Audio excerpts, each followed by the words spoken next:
저희 이번에 머신러닝이라는 거를 정말 가볍게 한번 알아볼 건데요. 정말 가볍게라서 여러분이 생각하실 수도 있지만 열심히 한번 해보겠습니다. 일단 저희가 AI 빅데이터가 경영학과잖아요. 이 AI의 기본이라고 볼 수 있겠습니다. 그래서 이번 도차는 이렇게 이루어져 있고요. 딱 머신러닝이 뭐냐라고 했을 때 AI가 가장 큰 범위를 아우르는 말이라고 생각을 해주시면 돼요.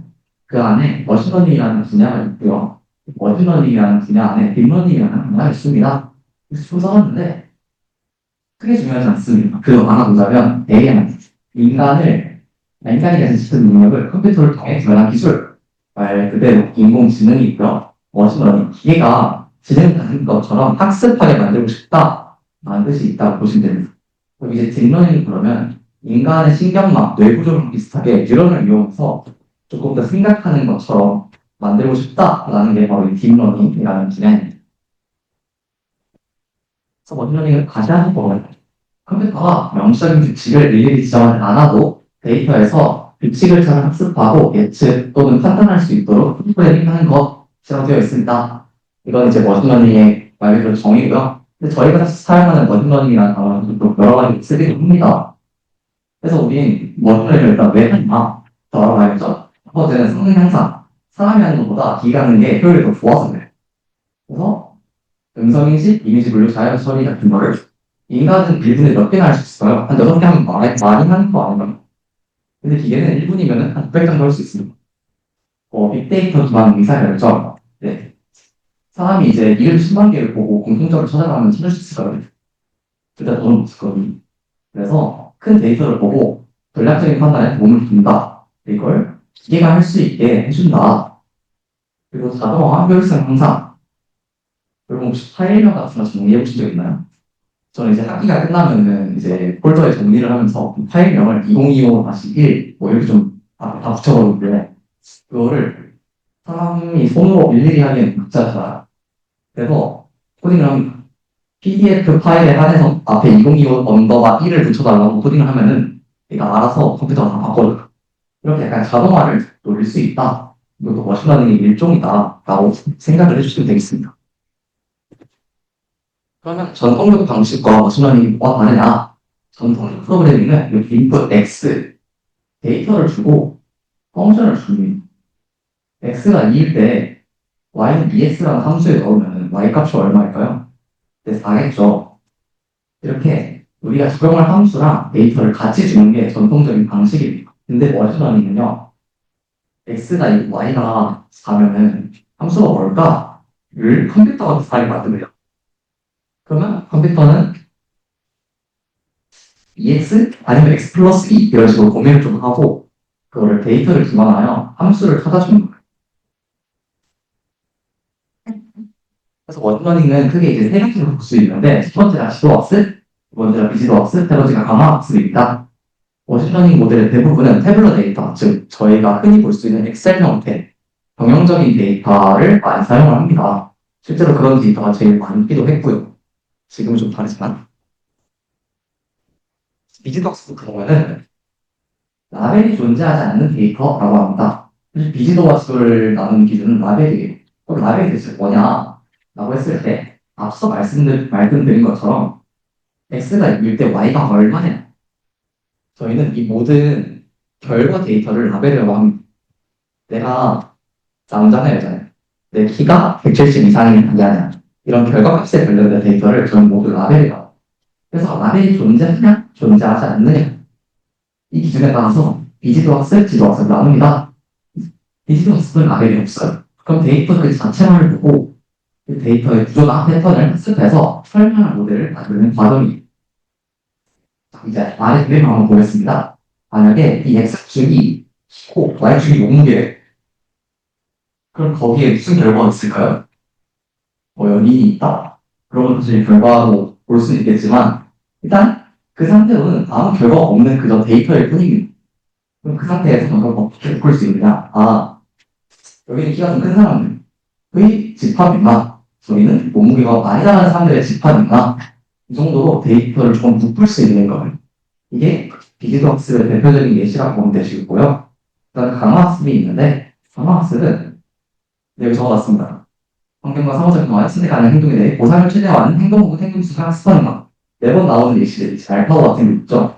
바둑에서 한 수를 두면은 가능한 경우의 수가 만만하고 추가되면서 결국 승리할 수 있느냐 없느냐를 승리 가능성을 최대화하는 알파고 같은 모형이 바로 강화학습이라고 합니다.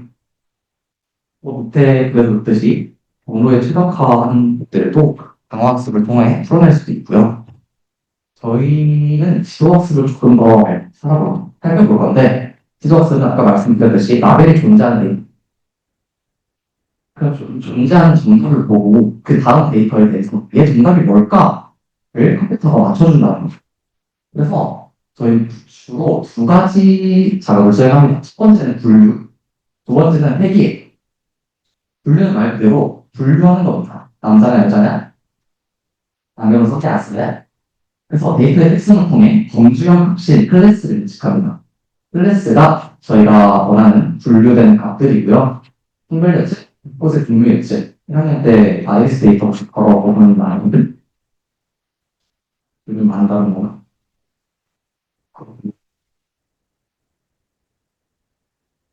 다르게 될 겁니다. 그 두 번째 하는 값이 데이터를 특성을 통해 연속형 값이 하에서 예측합니다. 그럼 여기서는 내 키가 얼마냐? 이런 거 예측하고요. I 예측하고, 주가 예측하고, 그런 것들이 이제 회계라고 합니다. 예측을 보면은, 대출리터, 대출용 점수가 얼마냐? 알파고나 가마스 얘기해주셨죠? 번역기 같은 것도 전부 머리머니로 만든 챗 GPT, 이제 저희의 학계 검수기 이제 GPT를 가르치는 모습인데, 이렇게 사용하시면 됩니다.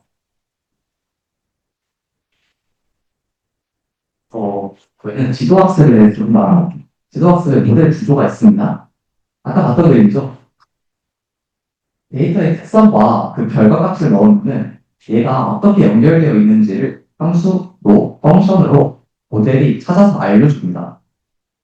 그러면 저희는 그 펑션을 이용해서 새로운 데이터와 결합을 하다면 저희가 원하는 예측값을 알아낼 수 있겠죠? 좀 더 상세하게 줘보겠습니다.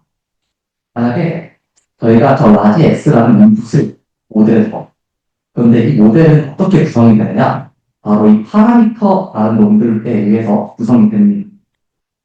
그러면은 모델은 결국 모델의 처음 구조를 잡을 때는 저 파라미터라는 녀석이 필요하고요. 그다음 저희는 모델을 사용하기 위해서는 인풋 데이터 라지 S가 필요합니다. 그럼 그 결과로 저희가 각 알고 싶은 예측값이 나옵니다. 그럼 이제 예측값이 얼마나 맞았고 얼마나 틀렸냐가 중요하죠. 제 키가 180에 예측했는데 맞을까요, 그게?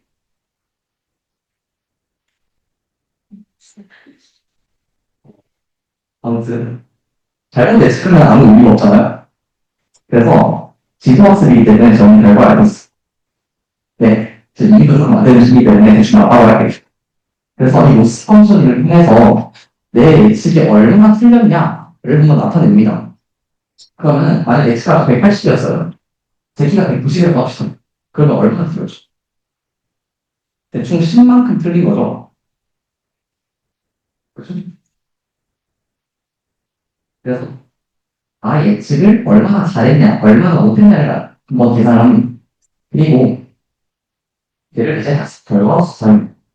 내가 학습을 이 모델 수능이 얼마나 되겠어? 이런 걸 물어보는 거예요.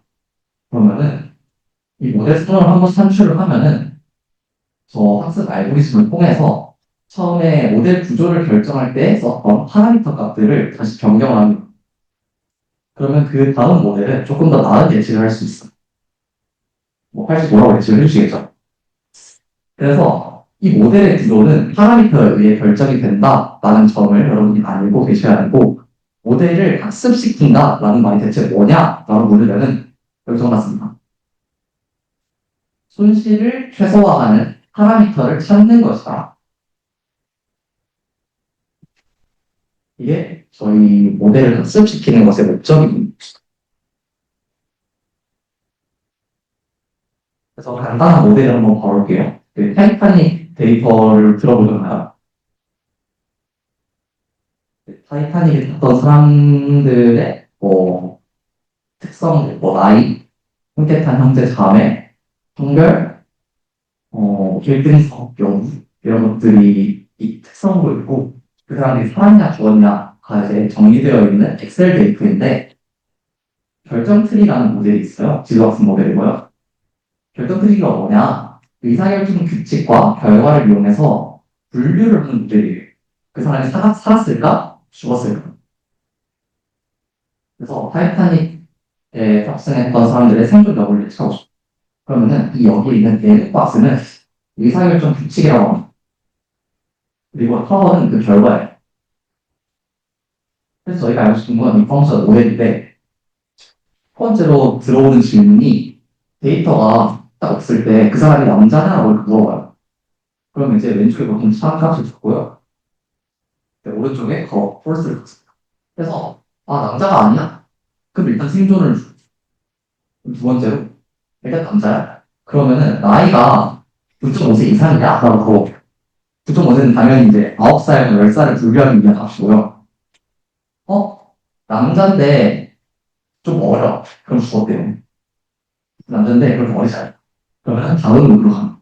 그래서 합격한 가족이 3명 이상이나 라고 이렇게 물어봐요. 그 결과를 사망 또는 생존으로 나타내는 겁니다. 저희의 목적은 다시 생각을 해보면 데이터가 들어왔을 때 이 사람이 죽었냐 살았냐를 맞추고 싶어요. 근데 그거를 어떻게 맞출 거냐? 를 이제 컴퓨터한테 물어봅니다. 그럼 컴퓨터는 바로 줘요. 이 세 가지 질문들을 통해서 우리는 살았는지 죽었는지 알 수 있다. 네. 그러면 다음 데이터가 들어왔을 때 이 사람이 살았을까 죽었을까를 저희는 알 수 있겠죠. 이게 지도학습의 간단한 모델이었습니다. 다음은 이제 회귀를 볼 건데요. 이번에 선형회귀라는 모델이 있습니다. 2학년 때 이제 회귀분석 과목을 배우신다면 함께 듣게 되실 거고요. 선형회귀는 두 변수 사이의 관계를 선형, 즉 직선으로 표현하는 모델입니다. 네. 그래서 매출과 수익의 관계. 다들 회귀가 뭐라는 들으셨나요? 일단 매출은 얼마든지 실제 그냥 찍힌 카드 값이고요. 수익은 거기서 내가 얼마나 가져가느냐 그 차이입니다. 매출 올리는 거 쉬워요. 제가 5억짜리 가방 사갖고 1억에 팔면 저 매출이 1억이에요. 근데 수익은 마이너스 4억 이죠. 그래서 Y나 AX라는 방정식 개수를 찾는 그런 단순한 선형배기 모델이에요. 제가 궁금한 거는 여기 보면은 이제 가구를 팔기도 하고 기술을 팔기도 하고 사무용품 파는 그런 범주들이 나뉘어 있고요. 수익과 매출의 관계를 보고 싶어요. 여기 데이터를 딱 넣어보니 모델이 이렇게 알려줘요. 기술에 대해서는 수익이 매출을 0.17884이 곱하기 마이너스 3219.37을 하면 나온다. 얼추 나온다? 라고 알려주는 거예요. 실제로 보시면은 이 데이터들이 이 직선에 완전히 붙어 있지 않습니다. 근데 가까이 붙어 있죠. 그래서 내가 사무용품 수익이 얼마나 나올지 궁금하다. 그러면 이제 매출값을 좀 공식해서 넣어보는 거예요. 그렇게 저희가 궁금한 거는 수익이 얼마냐. 그럼 저희가 가지고 있는 매출값을 이용해 수익을 계산할 건데 어떻게 계산할지 모르겠다. 그러면 대량의 데이터를 컴퓨터한테 넣어서 야 이거 어떻게 계산하는 거야? 라고 물어보는 거예요. 그래서 지도학습의 현대성도 몇 가지 있는데 과정과 비용, 대용량의 데이터 필요, 학습 모델에서 사용하라고 노출되려고 설명력 압축은 사실 3D 모델을 쓰면 어느 정도 해결됩니다. 저희가 봤듯이 데이터를 어느 정도 의사결정 규칙을 볼 수 있기 때문에 왜 이런 결과가 나왔는가, 왜 이런 예측을 했는가를 좀 뜯어볼 수 있는데 다른 모델들은 잘 몰라요. 상식적으로. 아니 왜 이제 기술에 대해서는 매출을 0.1788.42를 곱했을 때 기술의 수익이 나오는가를 설명할 수가 없어요. 그냥 그런 거예요. 학습 모델을 사용하라고. 기술의 수익에 한해서만 저 공식이 유효하고 사무용품이나 가구에 대해서는 유효하지 않다. 대용량의 데이터가 필요하다. 네, 데이터가 많아야 된다. 과적합의 위험이 있다. 과적합은 여러분이 아마 계속 볼모럴티를 가르치는 부분일 건데, 모델이 너무 문제를 외워버렸다고 생각하시면 돼요. 사실 학습 모델의 재사용 어려움이랑도 조금 비슷하게 생각하실 수 있는데, 약간 다릅니다. 그래서 머신러닝이라는 절차를 다시 생각을 해보면, 일단 데이터가 낮고, 내가 원하는 건 새로운 값을 예측하고 싶은 거예요. 그 어떤 값을 예측하냐에 따라서 분류와 회귀를 나뉘기도 하고, 여러 가지 작업을 수행을 합니다. 그럼 첫 번째 단계 뭐냐? 동행 지식을 알아야 돼요. 그래서 데이터를 수집하고 이해하는 단계가 필요하다. 그래서 내가 뭘 예측하고 싶은가? 먼저 물어보고, 그래서 이 데이터는 어떤 데이터인가? 또 뜯어보고, EDA를 통해 데이터 분포 결과 상승을 파악한다. 뻔한 소리입니다. 나중에 다 배우실 건데, 데이터가 좀 이상할 때가 있어요. 키가 막 갑자기 170cm로 돼 있어야 되는데, 170m로 되어 있다. 그럼 누가 봐도 이 사람은 사람이 아니거나 데이터가 잘못 입력이 됐거나 둘 중 하나니까 이런 이상한 값들을 여러분이 알아서 보고 찾아서 써주셔야 됩니다. 그래서 데이터 특성을 기반으로 초기 학습 및 아이디어를 더 도메인 제시가 왜 중요하냐? 어떤 학과의 평균 키가 170과 180으로 나요. 그러면은 170인 학과는 몇 초일까요? 망초일까요? 모르겠죠. 근데 180은 조금 강조하고 유출할 수 있을 것 같아요. 근데 이렇게 내가 어디서 데이터를 긁어왔는가, 뭐, 그 사람들이 어떤 성향이 있는가, 어느 정도 아는 게 프로젝트에서 굉장히 유리합니다. 그다음 데이터도 어떻게 해야 주로 결제가 가장 소리 하셔야 되고요. 강호하고 가능하다. 유의미한 인사이트를 제공하는 피처, 즉 특성값을 생성하고 선별보합니다. 여러분이 생성도 하셔야 됩니다. 네. 피팅은 아까 말한 분석함이고요. 처리를 여러 가지 해야 되는 단계이기 때문에 전처리라고 부릅니다. 이 과정을 통틀어서. 그 다음에 앞서 말씀드린 지도학습 모델, 결정틀이나 선행회 같은 모델을 이 단계에서 구독합니다. 사실 이 단계는 쉬워요. 정말 안 걸려요. 뭐, 가장 잘 맞는 모델을 선정한다. 어떻게 선정하느냐? 놓아주시면 다 해보세요. 근데 좋은 게 여기 있기 때문에 여러분들도 다 넣으시겠죠. 하이퍼 파라미터를 통한 모델의 구조를 조금씩 바꿔주면서 어느 게 가장 예측을 잘하는 모델인가? 라고 물어보는 겁니다. 그래서 실제 혼자 하는 것보다 같이 하는 게 더 좋은 경우도 있다. 그래서 여러 예측 결과를 합쳐서 더 좋은 성능을 내기도 한다. 이런 방법들이 있고요. 모델링을 다 했으면은 다음에 평가를 해야겠죠. 평가를 하면서 모델 성능이 얼마인가를 최종적으로 계산을 합니다. 물론 모델을 시키면서도 계속 평가를 하는데 최종적으로 내가 결정한 모델이 내가 최선이라고 생각한 모델이 성능이 얼마나 얘를 이제 평가를 합니다. 그 과정에서 과적합과 과소적합 이런 두 가지 문제를 구별할 수 있고요. 내가 오늘 다 만들었으면은 디플로이먼트에 포를 합니다. 근데 배포를 하면 당연히 내가 잘 돌아가는 모델인가 모니터링은 필요하니까 적어놨습니다.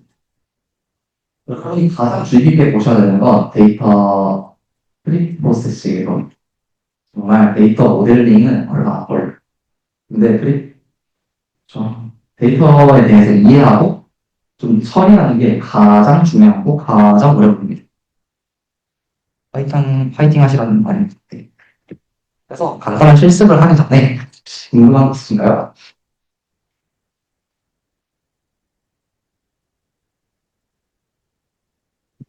일단 간단한 실습을 통해 한번 보도록 하겠습니다.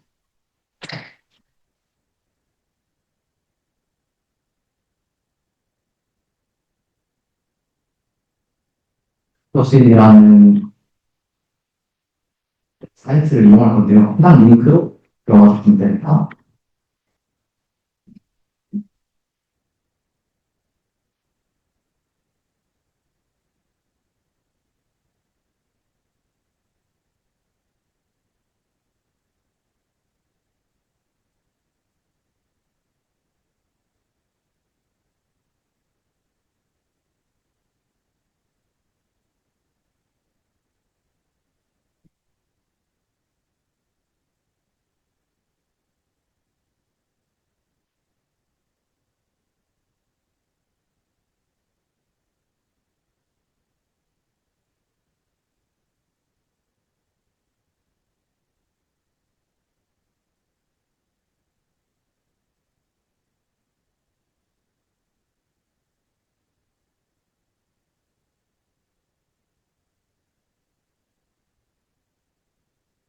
모르는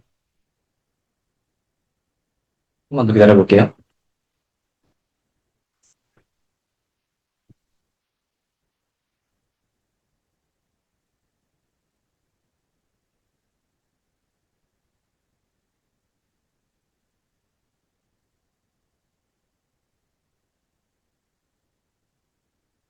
네.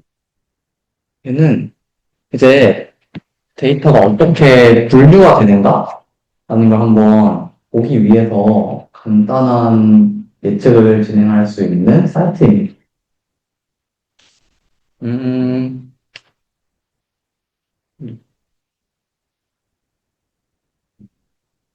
있는데, 일단 저는 이 강아지와 고양이 사진들을 조금 모아왔어요. 얘들은 고양이고요. 어떻게 쓰느냐?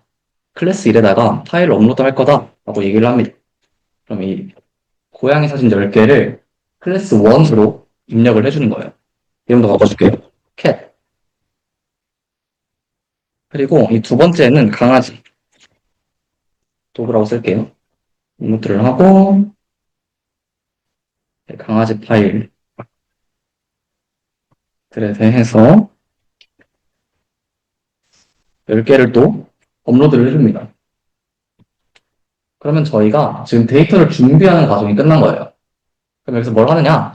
모델 학습시키기를 딸깍 하고 눌러줍니다. 모델 학습이 완료됐다 하고 이제 제 웹캠이 보이는데 좀 부끄럽네요. 그러면 제가 이제 궁금한 거는 이 사진이 강아지일까 고양이일까를 컴퓨터가 맞출 수 있을까요? 조금 애매하게 생겼죠? 아닌가? 일단 저희가 견주가 아니라서 전 잘 모릅니다. 한번 넣어볼게요. 넣어보니까 뭐야? 안 보여. 얘는 100% 강아지래요.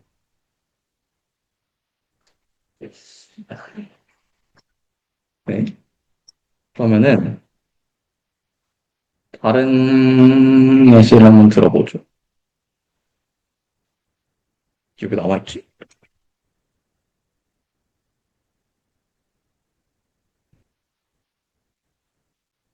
다른 예시로 여러분들이 1, 2년 안에 이제 만나게 될 손글씨 데이터라는 게 있는데 걔를 한번 사용을 해보겠습니다. 잠시만 기다려주세요.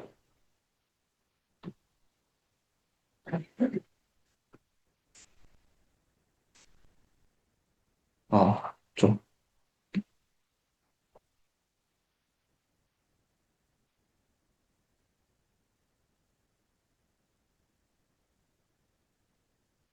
얘는 무슨 데이터냐? 어떻게 설명해 드릴까? 한번 압축을 풀어서 한번 보여드릴게요.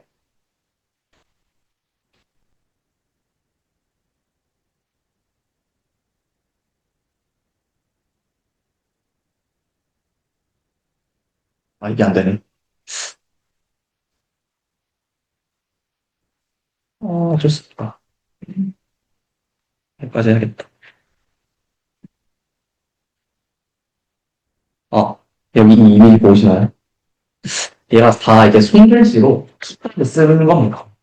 이미지 데이터고요. 얘를 보면 사실 뭐 알파벳이라는 Y라고 되지만 숫자라는 기본 하에는 4처럼 보이죠? 이거를 컴퓨터한테 이 이미지는 4야, 이 이미지는 7이야 라고 이제 전부 라벨을 달아서 한 몇 개쯤 있을까? 한 6만 개쯤 이런 데이터가 있습니다. 저기는 그걸 다 쓰진 않았고요. 방금 제가 실행을 하면서 이 엠리스트 데이터를 라벨별로 50개씩 쪼개놨습니다. 그래서 0에 들어가면은 0처럼 생긴 이미지들이 이렇게 있어요. 컴퓨터한테 얘는 0이야 라고 말을 하는 거예요. 얘는 좀 못 썼네. 그러면 우리는 뭘 할 거냐? 다시 티처블 머신에 가서 샘플을 삭제를 하고 라벨명, 클래스명을 0으로 바꿔줄게요. 다시 업로드를 하겠습니다. 0, 한 10개 써볼까요? 아니다. 헷갈리니까 1로 하겠습니다. 1도 한 10개를 업로드를 하고요. 여기는 2를 하겠습니다.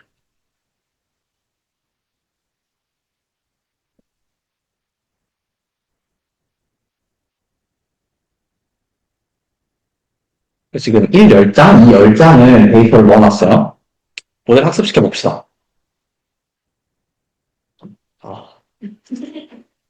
아, 빨리. 나한테 왜 이래. 아, 그래서 이 새로운 2를 한번 넣어봅시다. 얘 100% 2래. 오. 근데 그러면 좀 궁금한 점이 있어. 2가 아니라 3 같은 거 넣으면 뭐라고 할까요, 얘가? 얘는 1이랑 2밖에 못 봤는데 3을 넣어요. 뭐라고 할까요? 100% 2라고 하네요. 이게 단점이 얘가 원래 학습한 거 안에서만 예측이 가능해요. 그래서 여기까지 이해하셨죠? 조금 애매한 7 같은 것도 한번 넣어볼까요? 7은 1이라고 할 것 같긴 한데 2라네요? 왜이지? 똑똑하네. 근데 아무튼 이렇게 예측을 할 수 있습니다. 그래서 저희가 지금 뭘 할 거냐면 여러분들이 클래스 2개 이상짜리를 한번 분류를 한번 직접 진행을 해보시면 됩니다. 각각 클래스의 이미지를 15장 이상씩 도와줘서 분류를 해보십시오. 뭐 꽃도 좋고요. 안경 이런 거 괜찮고요. 남자 여자 다 괜찮습니다. 뭐든 15장 이상씩만 구하셔서 분류를 한번 해보세요. 15분을 드리겠습니다. 잘 분류가 되셨나요? 혹시 어떤 주제를 했는지만 해주실 수 있나요? 저희 참새랑 독수리. 잘 됐나요? 네. 오? 혹시 어떤 걸로 하셨어요? 치킨하고 피자 했어요. 맛있겠다. 잘 된 것 같네요. 네. 혹시 어떤 걸로 진행하셨나요? 잘 됐나요? 오.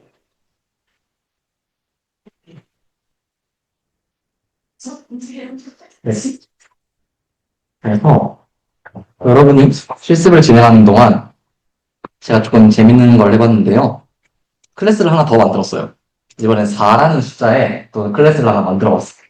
그리고 학습 파라미터를 이제 에포크 10, 배치 16, 학습률 0.1%라고 했는데 간단하게 설명을 드리면은 배치 크기는 10%라고 생각을 해봅시다. 에포크 10은 제가 교재를 10번 돌려 읽었다는 소리 공부를 많이 했겠죠. 배치 크기는 16장씩 읽었다라고 생각을 해주시면 됩니다. 한 번 공부를 할 때, 그럼 16장씩 몇 번을 읽었든, 일단 저는 교재를 총 10번을 읽었어요. 그리고 한 번 공부를 할 때마다 0.1씩 제가 배웠대요. 이런 상태로 모델을 학습하고, 다시 이제, 다라는 걸 넣어보니까, 학습이 제대로 안 됐나 봐요.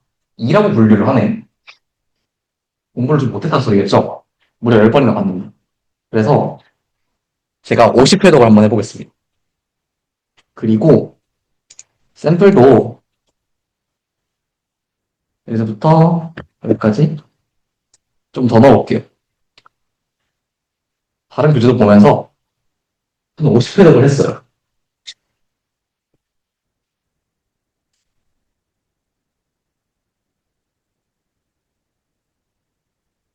그러면은 이 처음 보는 4라는 놈을 잘 분류를 할까요? 이번에도 2라고 하네요. 이러면 안 되는데?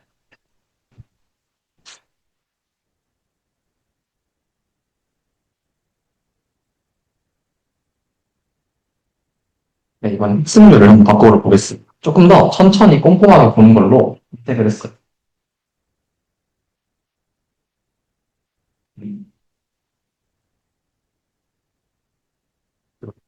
오, 공부할 때 공부를 했더니 이번에 4라고 잘 맞췄어. 그러니까 제가 공부를 하는 방식에 있어서 몇 회독을 할 건지, 한 번에 몇 페이지씩 볼 건지, 한 번에 얼마나 집중해서 얻어갈 건지, 이런 요소들이 저라는 모델을 구성하고 있는 겁니다. 그래서 처음에는 분류를 잘 못했는데 데이터를 늘리고 이 모델 구조를 바꿨더니 잘하고 잘 맞출 수 있게 됐어요. 여러분들은 앞으로 이렇게 모델을 수정하는 작업들을 많이 하실 겁니다. 그래서 여기까지 가볍게 이제 지도학습에 대해서 알아봤고요. 사실 이렇게 이미지를 통해서 분류를 하는 거는 조금 더 딥러닝 쪽이긴 하지만 이제 머신러닝 안에 딥러닝이 있다고도 했고 직관적으로 보여드릴 수 있을 것 같아서 이런 실습을 기획을 했습니다. 혹시 궁금하신 점이 있다면 네, 있는 걸로 하겠습니다. 그럼 오늘 실습 여기까지 하고 오늘 과제는 시험을 보신 사용했던 거를 캡처해서 노션에다가 올려주시면 됩니다. 아시겠죠? 그러면 여기서 마치도록 하겠습니다. 수고하셨습니다.